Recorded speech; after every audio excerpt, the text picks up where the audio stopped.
गौरव सावंत हमारे साथ एक्चुअली जुड़ गए। जेके वंसल साहब भी डिफेंस एक्सपर्ट के तौर पर हमारे साथ हैं। राजीव डोगरा जी भी पूर्व राजनयिक हैं, जिनसे हम समझेंगे यूक्रेन और भारत का रिश्ता, क्योंकि अब जब हम बदलते हालात देख रहे हैं यूएनएससी में भारत के का एब्सटेन करना। गौरव सावंत, कहाँ हैं आप? क्या आप कीव पहुंच गए हैं? और जिस तरह के वहां पर आदेश दिए गए हैं शूट साइड, आप सुरक्षित जगह पर होंगे, हमें पूरी बड़ी तस्वीर समझाइए। कीव अभी भी हमारे कंट्रोल में, ये यूक्रेन के राष्ट्रपति ज़ेलेंस्की का दावा है। गौरव, यूक्रेन के राष्ट्रपति ज़ेलेंस्की जो कह रहे हैं कीव अभी भी उनके कंट्रोल में है। इस समय हम लोग रेलवे स्टेशन से बिल्कुल अभी बाहर निकले हैं। हर ओर यहां पर पुलिस है और सेना की बड़ी तैनाती है। आप जिस तरफ देखिए वहीं पर यूक्रेन की सेना तैनात है। तो ये इलाका जो है हार्ट ऑफ यूक्रेन, वॉक्सॉल का, यहां पर यूक्रेन की सेना का पूरी मौजूदगी है। जो ये देखिए एयर रेड सायरन, ये एयर रेड सायरन अभी अभी बजा है यहां पर।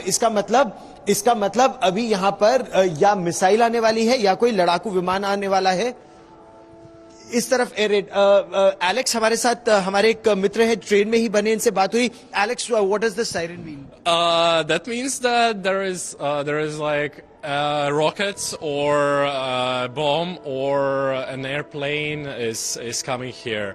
It's scary. I've never heard it in my life before.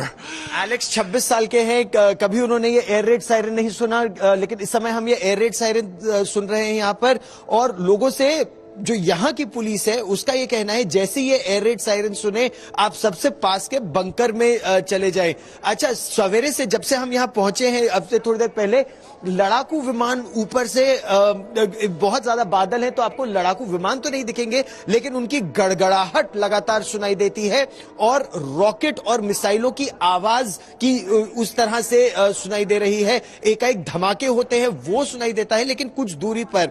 यहां के लोगों का यह कहना है कि आप सोचिए 21वीं सदी की यह दुनिया है। 21वीं सदी की दुनिया में आप एक शहर में, यूरोप के एक शहर में, मतलब द्वितीय विश्व युद्ध में तो आप सुनते होंगे, लेकिन यहां पर आप सुन रहे हैं। अच्छा देखिए, एक एम्बुलेंस भी अब यहां पर आ रही है। एयर रेड सायरन और तेज होते जा रहे हैं। और अंजना, अब यहां पर लोगों से कहा जा रहा है कि वो अंदर जाए। हम लोग भी, do you know where is the nearest bunker here? Yeah, it's right there, the metro. The metro. Okay, तो एयर रेड सायरन जब आता है तो नियम यही है कि लोगों से कहा जाए कि वो सबसे पास के बंकर में जाए।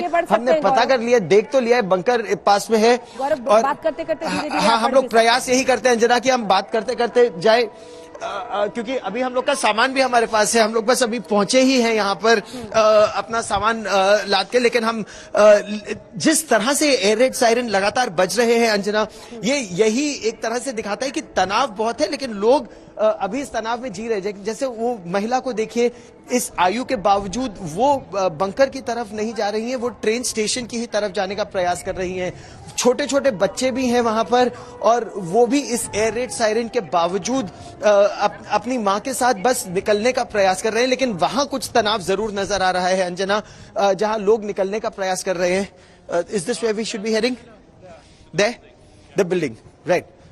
तो एयर रेड सायरन सुनाई दे रहा है अंजना, लेकिन ये अभी नहीं पता चल रहा है कि किस तरह जाया जाए। लेकिन वहां कुछ लोग बोल रहे हैं हमको भाग के चलना चाहिए, तो हम लोग भाग के उस बिल्डिंग की तरफ बढ़ते हैं, क्योंकि अब ये कहा जा रहा है कि आपको जल्दी से निकलना चाहिए। वो इशारे से हम लोग को कह रहे हैं कि आप जल्दी आइए आमतौर से। लेकिन लोगों के अंदर इतना भय दिख नहीं रहा है इस एयर रेड सायरन के बावजूद, जो अभी भी यहां पर खड़े हैं। और ये यहां की एक बड़ी, इस समय यूं कहें, विचित्र सी स्थिति है। एयर रेड सायरन बजा, ऊपर लड़ाकू विमान की गड़गड़ाहट सुनाई दी, लेकिन लोगों में उतना भय नहीं है। And Alex, try explaining this to us for a moment. The gentleman signal to us to run. We came in here, but we don't see the panic in others. Why is that? That's actually a really funny consequence because of our army being good. People just notice that there are a lot of air raid sirens and nothing happens after this, and it's just because our army protected us from it, like the air defense systems. Very interesting you should say that. और संभवतः Anjana, general Dayal हमारे साथ है और फौजी जो विशेषज्ञ हमारे साथ हैं, वो बता पाएंगे कि पहले दिन से कहा यह जा रहा था कि SEAD यानी सप्रेशन ऑफ एयर डिफेंस हो रहा है यूक्रेन का, और उसमें सफलता मिली। क्या उसमें असल में सफलता मिली, या फिर अभी भी अगर लड़ाकू विमान आते हैं रूस की तरफ से तो यूक्रेन की या वायुसेना या सरफेस टू एयर बैटरी उसे देख लेती है, और अगर लड़ाकू विमानों को भी पता चल जाता है कि यहां एयर डिफेंस सिस्टम अभी एक्टिवेटेड है तो वो और ऊंचे चले जाते हैं। ये बहुत दिलचस्प होगा अगले कुछ दिनों में यह पता करना कि सप्रेशन ऑफ एयर डिफेंस पूरी तरह से हुआ नहीं है संभवतः, खासतौर पर यूक्रेन और मतलब खासतौर पर राजधानी कीव और कीव के आसपास। संजना।